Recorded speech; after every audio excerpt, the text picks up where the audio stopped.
Každý majiteľ perkusnej zbrane by mal mať po ruke sadu na čistenie. Sada, ktorú si teraz ukážeme, obsahuje trojdielnú rozkladaciu tyč, vhodnú na pištole, pušky aj revolvery. Pokiaľ by sa jednalo o čistenie krátkej zbrane, zoberieme si vlastne len tyčku zakončenú drevenou rúčkou. Na čistenie potrebujeme kartáčiky. V príslušenstve sú 3 rôzne: bavlnený, polyesterový a mosadný.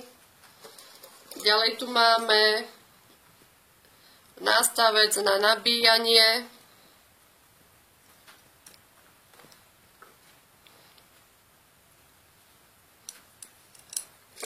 redukciu,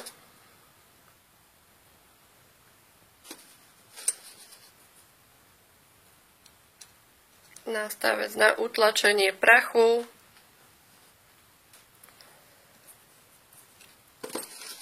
nástavec na čistenie za pomoci handričky. Handričky sú v príslušenstve, je ich tu niekoľko kusov.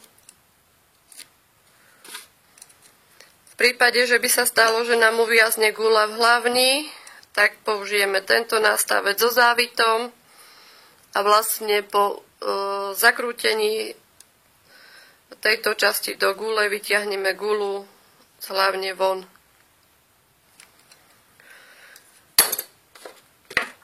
V príslušenstve máme ďalej kľúč na pistóny,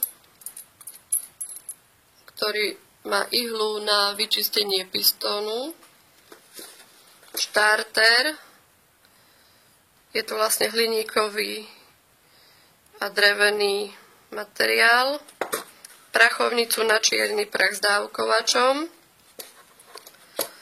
rýchlo nabíjač na zápalky.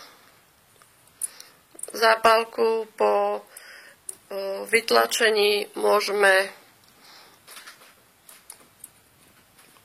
založiť rovno na pistón zbrane. Ďalej tu máme dávkovač od 0 do 150 grajnov.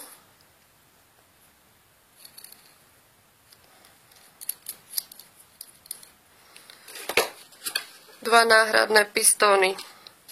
Táto sada je vhodná pre kalibre od 44, 45 až po 50. Čistiaca sada k perkusným zbraniam od firmy Pedersoli.